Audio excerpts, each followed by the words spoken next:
You think you can steal my husband? You are nothing but trash! If you touch her, you will regret it. Get out of my way! You think you can protect this filth? I said back off! You're not laying a hand on her. The champagne glass shattered so loudly the violinist stopped playing for half a beat. Emma Hayes looked up just in time to see Sophia Whitmore gripping a terrified young waitress by the wrist, while half the ballroom pretended not to notice. But Emma noticed, and before fear could stop her, she stepped between them. Don't touch her again. That should have ended her night. Instead, the ballroom doors opened, and Adrian DeLuca walked in like danger wearing a tailored black suit. Calm, controlled, watching everything. Then he started watching Emma. One confrontation turns into whispers. Whispers turn into accusations. And suddenly, Emma Hayes finds herself standing alone in front of Manhattan's most powerful people while someone quietly tries to destroy her. And if this story stays with you, hit subscribe and drop a comment if something doesn't sit right with you. And now, the Real story begins.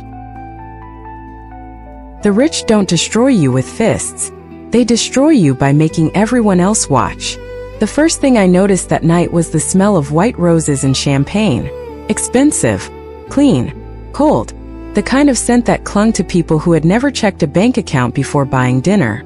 I balanced a silver tray against my palm and moved carefully through the ballroom of the Ashford Grand Hotel, trying not to stare at the crystal chandeliers hanging 3 stories above my head. Everything in that room glittered. Diamond necklaces, gold watches, champagne towers taller than me. Meanwhile, my black waitress heels were held together with pharmacy glue and pure determination. Table 7 needs another bottle, my manager snapped as he brushed past me. And smile, Emma. These people tip based on mood. I force one anyway. My cheeks hurt from doing that for 10 straight hours. Friday nights usually meant loud businessmen and overpriced whiskey. But this event was different. Political donors, old money families, CEOs whose names showed up on Forbes lists, people who could ruin lives with one phone call. I kept my head down and carried another tray toward the VIP section near the ballroom staircase. That was when I heard the slap. Sharp, clean, loud enough to cut through the violin music. The entire room froze for half a second before pretending not to notice. A young waitress stood near table 12 with tears filling her eyes, one hand pressed against her cheek. Lily, 19 years old, first week on the job. Across from her stood a blonde woman in a silver designer gown that probably cost more than my car. Sophia Whitmore. Even I knew who she was. Socialite royalty, daughter of a billionaire developer, future wife of Adrian DeLuca. You spilled champagne on my dress, Sophia said coldly, dabbing her sleeve with a napkin like Lily was something sticky she wanted removed. Do you have any idea how much this gown costs? Lily's hand shook violently. I am sorry, ma'am. It was an accident. Then maybe girls like you shouldn't be carrying trays in the first place. Nobody moved. Nobody spoke. Not the guests. Not management. Not security. That was the thing about powerful people. The room adjusted itself around them. Lily bent down quickly to pick up the broken crystal near Sophia's heels, her fingers trembling so badly she almost dropped another glass. Then Sophia grabbed her wrist, hard enough to stop her cold. Look at me when I'm speaking to you. Something inside me snapped before my brain could catch up. I set my tray down on the nearest table and walked straight across the marble floor. Every step felt louder than the orchestra. My pulse hammered against my ribs. Don't touch her again. The words came out steady somehow, stronger than I felt. Sophia slowly turned toward me, disbelief spreading across her face. Around us, conversations died one by one. Excuse me, she asked quietly. I stepped between her and Lily before fear could stop me. She said she was sorry. My throat tightened, but I held Sophia's stare anyway. You don't get to put your hands on her. The silence that followed felt enormous. Dangerous. Then the ballroom doors opened behind us. And suddenly the entire room stopped breathing. The sound of the ballroom changed the second he walked in. It was subtle at first. Chairs stopped moving. Conversations lowered into whispers. Even the violinist near the stage seemed to hesitate for half a heartbeat before continuing. I did not need anyone to tell me who he was. The men surrounding him made that obvious enough. 4 of them in dark tailored suits moved with quiet precision, scanning exits, guests, staff. But the man in the center did not look around at all. He did not have to. Adrian DeLuca walked into the Ashford Grand like the building belonged to him, and everyone inside knew it. Tall, broad shoulders beneath a perfectly cut black suit. Dark hair brushed back neatly from a face that looked carved rather than born. There was nothing flashy about him. No giant smile. No loud entrance. Just control. The kind that made powerful people nervous. Sophia immediately stepped back from me, her entire expression shifting in an instant. The cruelty vanished behind polished elegance so quickly it made my stomach turn. "Adrian," she said smoothly, her voice suddenly sweet. "You are late." His eyes moved past her before she even finished speaking. Straight to me. I had seen wealthy men before. Politicians. Athletes. Men who thought expensive watches made them important. Adrian DeLuca felt different. He looked at people the way storms looked at cities. Calm. Certain. Dangerous if necessary. His gaze dropped briefly to Lily, still shaking beside me, then to Sophia's hand still half raised in the air. He noticed everything. What happened? His voice was low, controlled. Sophia laughed softly. Nothing important. One of the servers had an accident. Lily lowered her eyes immediately. Fear rolled off her in waves. I should have stayed quiet then. Any smart person would have. But something about the way Sophia smiled while another girl stood there humiliated made heat crawl up my spine. She dropped a tray. I said before I could stop myself. Sophia's head snapped toward me. "Emma," my manager hissed from somewhere behind the crowd, panic thick in his voice. Adrian looked at me again. Fully this time. I became painfully aware of my cheap uniform, my aching feet, the tiny stain of champagne still drying near my cuff. "And?" he asked quietly. The ballroom felt too warm suddenly. And nobody deserves to be treated like that over an accident. Sophia stared at me like she could not believe I was still speaking. "You really should learn when to stop talking," she said coldly. But Adrian never looked at her. Not once. His attention stayed fixed on me in a way that made my pulse stumble. Not flirtation. Worse. Interest. Real interest. "What is your name?" he asked. The question caught me off guard. "Emma Hayes." "How long have you worked here, Emma Hayes?" "Almost 2 years." His eyes narrowed slightly like he was memorizing the answer. Sophia slipped her arm lightly through his. "Darling, the mayor is waiting for us at the table." Adrian remained still another second before finally glancing toward her. "Then he can wait another minute." The silence after that felt enormous. Around us, people pretended not to stare while obviously staring. Wealthy guests suddenly found their champagne very interesting. My manager looked seconds away from fainting. Sophia's smile tightened just enough for me to notice. Then Adrian reached down slowly, picked up one of the broken crystal pieces near Lily's feet, and handed it to a passing busboy himself, a billionaire touching broken glass while half of Manhattan watched. "Nobody should be kneeling on marble floors tonight," he said calmly. And for the first time since I stepped into that ballroom, Sophia Whitmore looked nervous. The room did not recover after that. People tried. They lifted champagne glasses again. The violinist kept playing soft jazz near the staircase. Waiters resumed weaving between tables carrying plates worth more than my weekly grocery bill. But the atmosphere had changed. You could feel it in the air like static before lightning. Sophia Whitmore smiled for the cameras. Adrian DeLuca returned to greeting senators and investors. The gala continued exactly as it was supposed to. Except now everyone kept glancing at me. I escaped into the service hallway near the kitchens 10 minutes later with my pulse still pounding in my ears. Stainless steel counters clanged. Dishwashers roared. The smell of butter and garlic replaced expensive perfume. Real life. I leaned both hands against the prep table and tried to breathe normally again. "Emma," Lily whispered behind me. I turned. Her mascara had smeared slightly beneath her eyes, but she looked calmer now. "Thank you. You do not have to thank me for basic human decency." She gave a shaky laugh at that. Then her face fell. "You are probably fired now." Honestly, she was probably right. I grabbed 2 glasses of ice water from the counter and handed her one anyway. Then maybe I finally get a full night of sleep. That earned a real smile. Tiny, fragile, but real. The kitchen door suddenly swung open hard enough to make several staff members jump.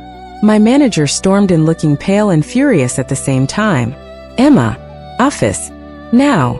Every cook nearby instantly became fascinated with their cutting boards. Nobody looked at me directly. I set the untouched water glass down slowly and followed him through the narrow hallway toward the administrative offices above the ballroom. My stomach tightened with every step. What exactly were you thinking? He hissed the second the office door slammed shut behind us. Do you understand who those people are? I understand one of them put her hands on an employee. And you embarrassed a Whitmore in front of half of Manhattan.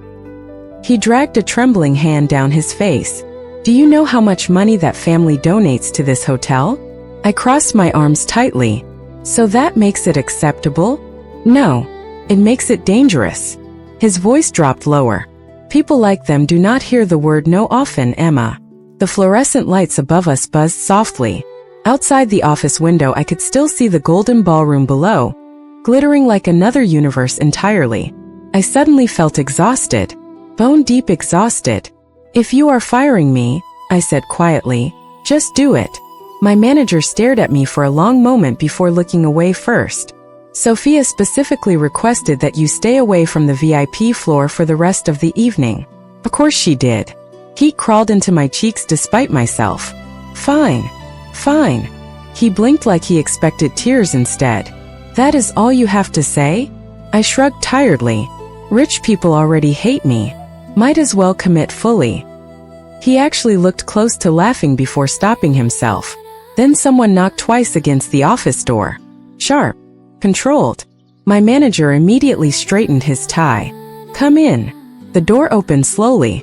One of Adrian DeLuca's security men stepped inside first. Tall. Earpiece. Expression unreadable. And behind him stood Adrian himself.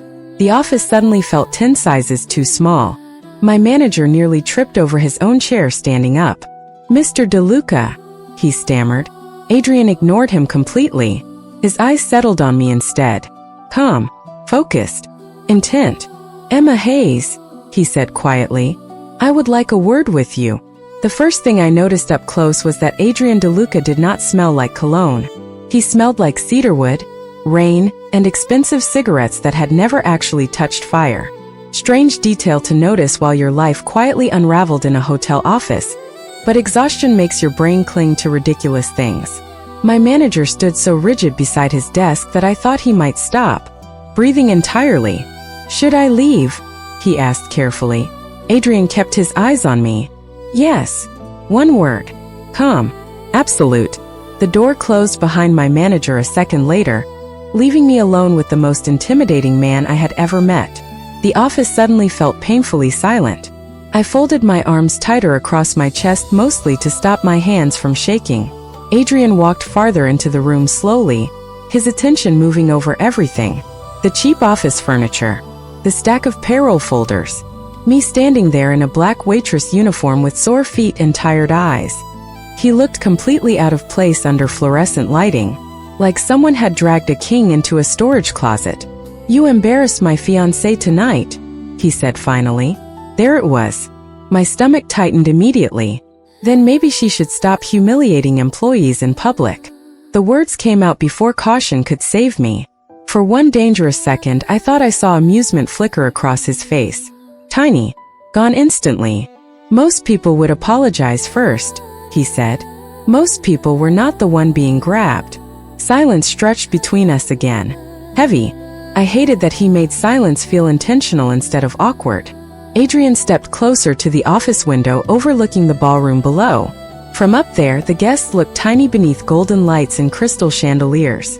Powerful people reduced to moving shadows. Do you know what everyone downstairs did after that happened? He asked quietly. I frowned slightly. Pretended nothing happened. Exactly. He turned toward me then, dark eyes steady. But you did not. Something about the way he said it unsettled me more than anger would have. Like he was studying a problem he could not solve. I looked away first. I just did not like watching someone get treated badly. No, he said softly. You hated it. My throat tightened unexpectedly, because he was right. I had hated it. The same way I hated landlords who raised rent on single mothers. The same way I hated rich men snapping fingers at staff without learning names. The same way I hated spending 12 hours carrying silver trays while pretending I could someday afford college again. Adrian watched my expression carefully, like he could read thoughts straight through skin. How many jobs do you work, Emma Hayes? The question caught me completely off guard. What? 3, he guessed calmly. Maybe 4. I blinked at him. Why would you know that? Because people who are tired in their bones move differently. God, that answer should not have affected me the way it did. I swallowed hard and looked down at my scuffed shoes instead. You should go back to your party. You think this is a party? There was something strange in his voice suddenly. Not bitterness exactly. Something colder. Older. Before I could answer, the office door burst open without warning. Sophia stepped inside in a storm of silver silk and controlled fury. Her blue eyes landed on me first. Then Adrian. Then the closed door behind us. I knew it, she said quietly. The room temperature seemed to drop 10 degrees. Sophia Whitmore had the kind of beauty magazines loved. Perfect blonde waves resting against bare shoulders. Diamond earrings catching the office light every time she moved. A silver gown fitted so precisely it looked poured onto her instead of sewn. But the moment she looked at me, all I could see was the woman who made 19-year-old girls cry over spilled champagne. I knew it, she repeated softly, shutting the office door behind her. Adrian did not react immediately. He simply slid one hand into his pocket and watched her with the same unreadable calm he carried everywhere. Sophia, he said evenly, you are causing a scene. She laughed once under her breath. That is funny coming from the man having private meetings with waitresses during our engagement party. My face burned instantly. This is not what it looks like. Sophia ignored me completely. Of course she did. Women like her never looked directly at women like me unless they were criticizing something. You embarrassed me downstairs, she said to Adrian. In front of donors. Investors. My father. You slapped an employee, Adrian replied. Still calm. Somehow that made the tension worse. Sophia crossed her arms tightly. She ruined my dress. And, she repeated sharply. That is your response.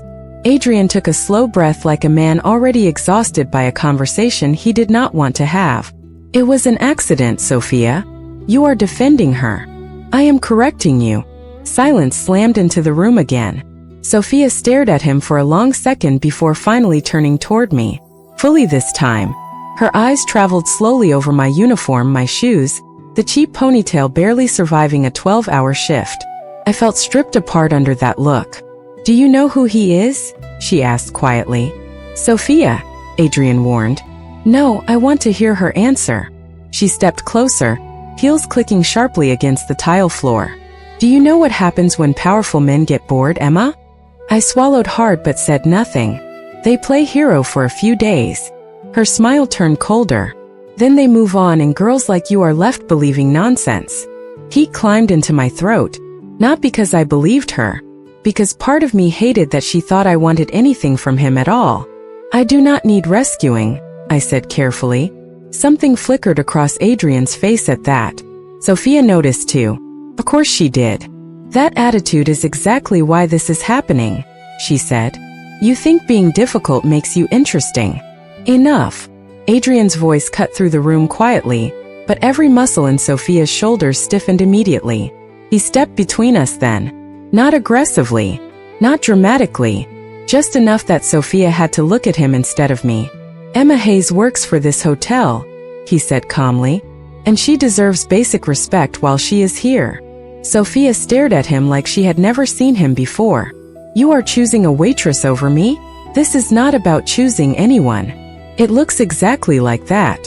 Her voice cracked slightly on the last word before she regained control. That tiny fracture unsettled me more than if she had screamed. Adrian studied her silently for several seconds. Then his gaze shifted toward the ballroom downstairs where hundreds of wealthy guests still sparkled beneath golden lights. Go back to the party, Sophia? And leave you alone with her? Yes. The answer came instantly. Sophia's face went completely still after that. Cold. Beautiful. Dangerous. She looked at me one final time before opening the office door. "Careful, Emma," she said softly. "Men like Adrian DeLuca do not enter people's lives quietly." Then she disappeared back into the glow of the ballroom, leaving the office feeling strangely empty without her fury inside it. Adrian remained motionless beside the window for several seconds before finally speaking again. "She is wrong about one thing," he said quietly. I frowned slightly. "What?" His dark eyes met mine. "You are not difficult because you want attention." He paused. "You are difficult because you still believe people should be decent to each other." I should have walked away after that conversation. Any normal person would have. Rich people drama was dangerous enough without accidentally becoming part of it. But life does not usually give exhausted waitresses clean exits.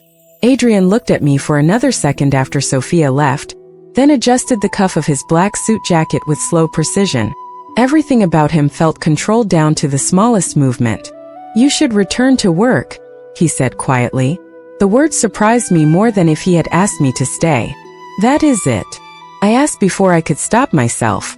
One dark eyebrow lifted slightly. "What were you expecting?" Honestly, I did not even know anymore.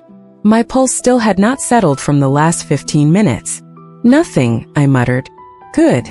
Something about the answer irritated me immediately. Maybe because part of me hated how calm he stayed while everyone else around him seemed nervous. "You know," I said carefully, "most billionaires probably would have fired me by now. Most billionaires are insecure." His tone remained perfectly even.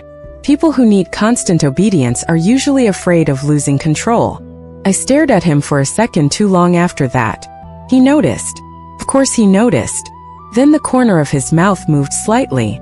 Not quite a smile. More like the memory of one. "Go home after your shift, Emma Hayes," he said. "It is almost midnight. Some of us cannot leave parties whenever we want." His eyes held mine steadily. "No.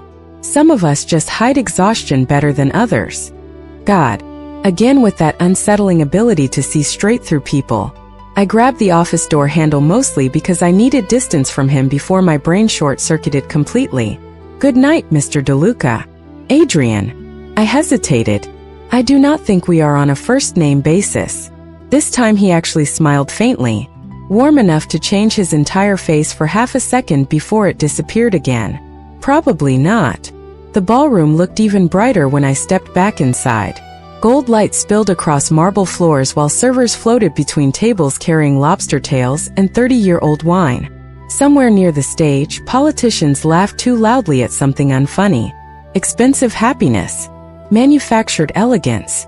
I tied my apron tighter and forced myself back into waitress mode. Table numbers. Refill water. Smile politely. Ignore the fact that Adrian DeLuca had just looked at me like I mattered. Unfortunately, the universe clearly hated me because 20 minutes later I almost collided directly into Sophia near the champagne tower. She stood perfectly still in the center of the ballroom, while guests circled around her carefully like birds avoiding a storm. "Emma," she said softly. "Not friendly. Never friendly." I steadied my tray immediately. "Miss Whitmore." Her eyes moved over me slowly again. Evaluating. Measuring. "You seem very comfortable forgetting your place tonight." Heat crawled up my neck. "I am just doing my job." "No," she stepped closer, lowering her voice enough that nearby guests could not hear. "Your job is serving drinks, not speaking to my fiancé behind closed doors." There was something sharper beneath the words now.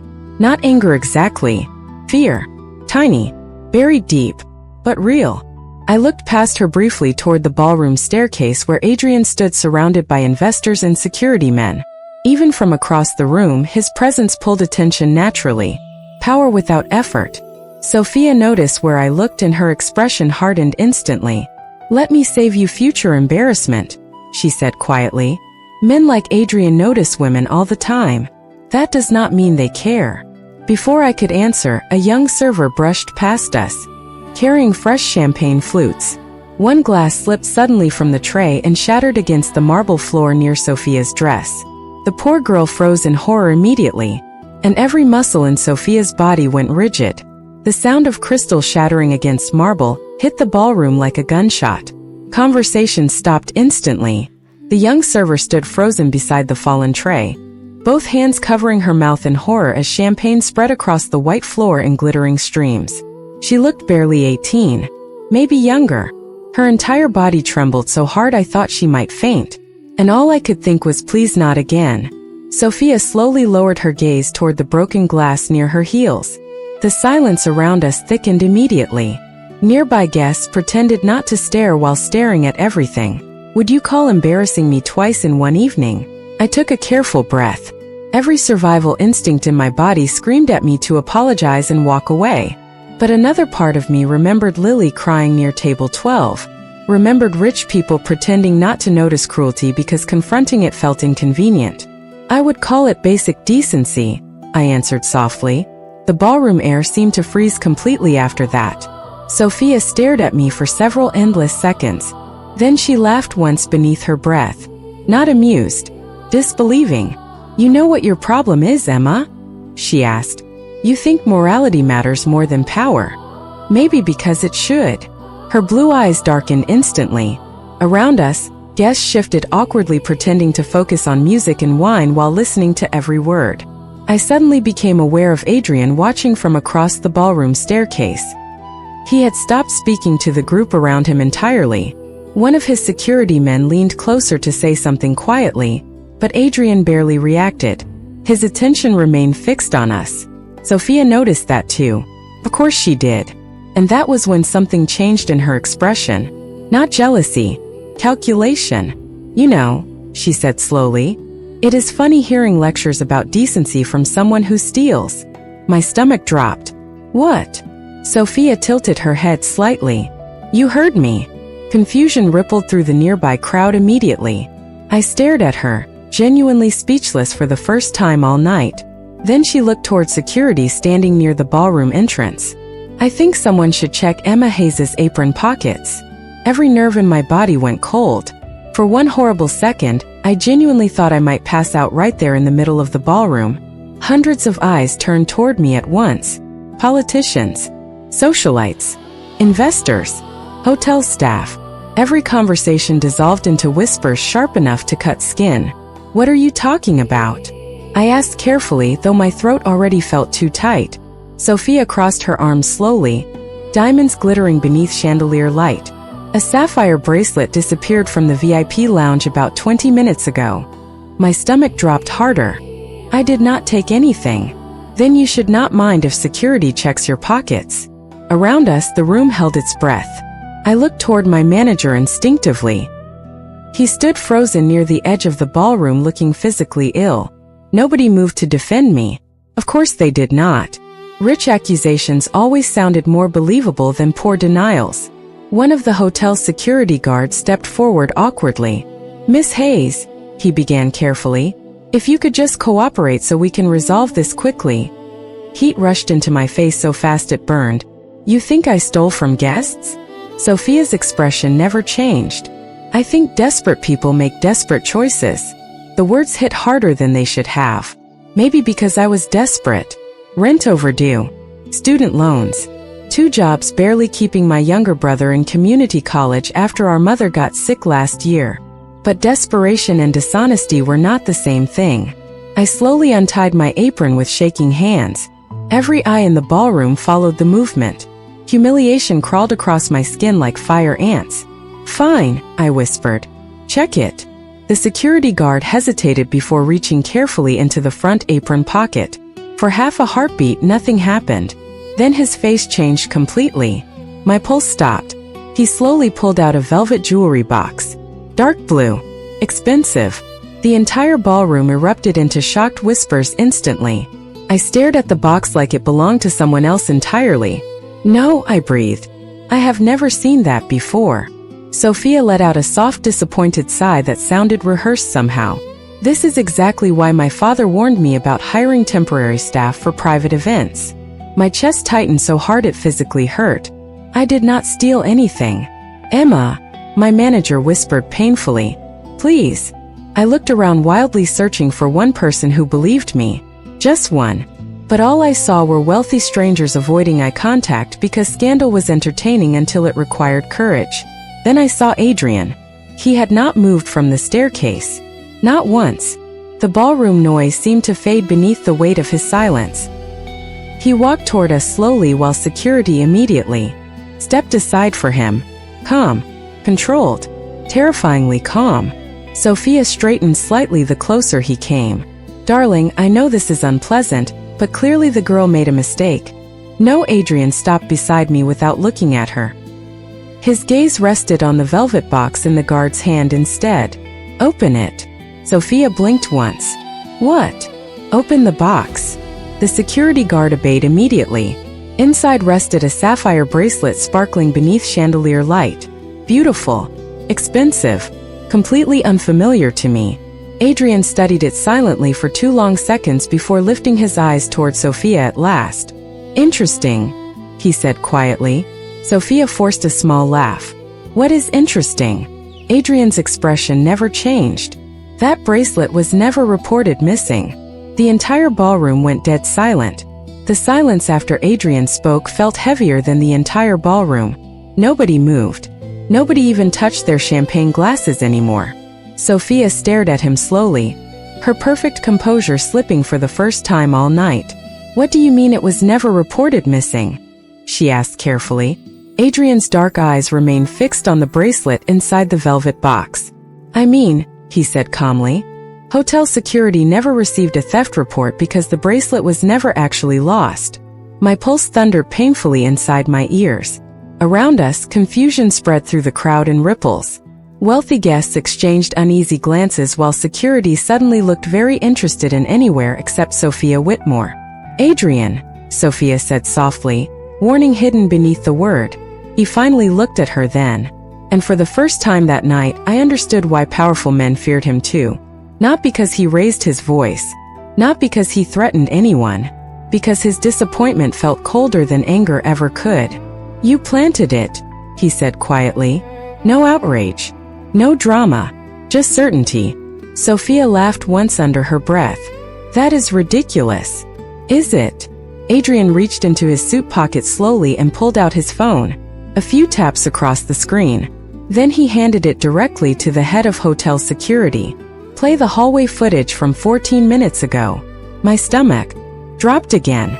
The guard obeyed immediately, connecting the phone feed to one of the ballroom display screens usually reserved for charity presentations. The massive monitor above the staircase flickered once before security footage appeared. Grainy black and white video. A service hallway outside the VIP lounge. Time-stamped exactly 14 minutes earlier. The entire ballroom watched in absolute silence as Sophia Whitmore appeared on screen. Alone. Calm. Holding a sapphire bracelet in one hand while speaking quietly to one of the temporary catering assistants. The young assistant nervously accepted the jewelry box from her before disappearing toward the ballroom floor. Stop this, Sophia said sharply. Adrian never looked away from the screen. Seconds later, the footage showed the same assistant brushing past me near the champagne tower.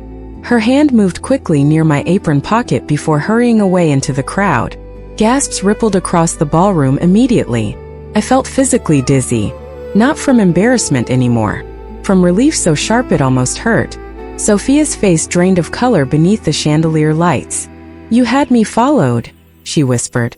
Adrian finally turned toward her fully. No, his voice remained perfectly calm. I had security increased after you slapped an employee in public. The words landed like shattered glass. Nobody in the room even pretended not to stare now. Politicians, donors, socialites. Every single person watched Sophia unravel beneath the weight of her own humiliation. She looked toward me then, fury and panic colliding behind blue eyes. You think you won something? She asked quietly. Honestly, I felt too exhausted to answer. Adrian stepped slightly closer to her instead. Power without dignity embarrasses me, he said softly. And tonight you embarrassed yourself. Sophia stared at him like he had struck her without ever touching her at all. Then she looked around the ballroom one final time and realized nobody was coming to rescue her either. Not her father's donors. Not wealthy friends. Not even the people who laughed beside her an hour earlier. Because powerful rooms only protect you while you still look powerful. She turned and walked out of the ballroom without another word. Silver heels echoing sharply against marble floors until the sound disappeared completely. The silence afterward felt unreal. Then Adrian looked at me. Really looked at me. Not like a waitress. Not like a problem. Like I was the only honest thing left in the room. "Emma Hayes," he said quietly. My throat tightened. "Yes." His expression softened just enough to break something fragile inside my chest. "I think you should go home now." I swallowed hard and nodded slowly. Outside the hotel, rain had started falling over Manhattan in soft silver lines. I stood beneath the entrance awning, clutching my coat tightly around myself, trying to process the worst and strangest night of my life. Then a black umbrella appeared above my head. Adrian stood beside me while traffic lights reflected across wet streets behind him. "Why are you doing this?" I asked quietly. "Doing what?" "Caring." He looked out at the rain for a long moment before answering. "Because everyone in that ballroom was afraid of power." His eyes met mine again. Calm, dangerous, honest. And you were the only person willing to protect someone weaker than yourself.